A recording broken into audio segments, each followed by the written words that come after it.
सब गोटे के गोड़ लगे और एगो ब्राह्मण के गीत लकेलो हूँ नीक लागत तो कमेंट करके जरूर बता। किसी गलती हेते तो क्षमा करो। अन धन सोनेमा ब्राह्मण हमरो के देलो यो अहाँ ब्राह्मण बाबू।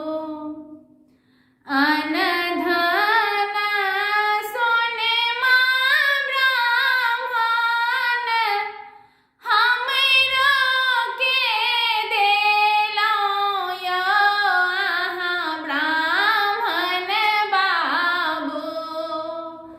पुत्र बिनु लागय अन्हारे यो अहाँ ब्राह्मण बाबू। पुत्र बिना लागय अन्हारे यो अहाँ ब्राह्मण बाबू।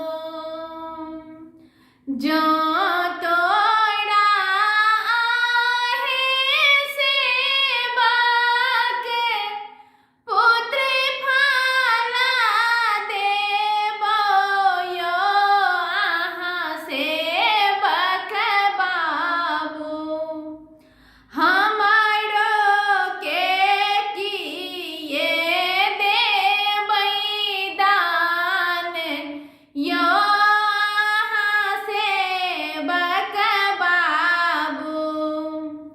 हमरो के किए देबै दान यो अहाँ सेवक बाबू।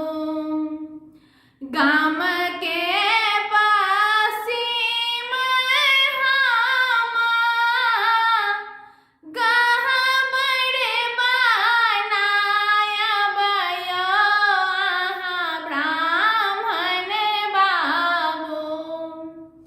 गाम के पश्चिम हम गहबर बनायब यो अहाँ ब्राह्मण बाबू। कोसी भार छिलब चौपाड़े यो अहाँ ब्राह्मण बाबू। कोस भार छिलब चौपाड़ यो अहाँ ब्राह्मण बाबू। कोढ़िया के काया दियो निर्धन के धन यो अहाँ ब्राह्मण बाबू। कोढ़िया के काया दियो निर्धन के धन यो अहाँ ब्राह्मण बाबू।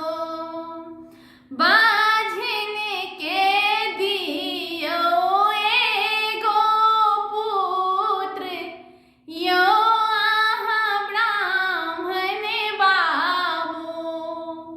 बाझिन के दियो एगो पुत्र यो अहाँ ब्राह्मण बाबू।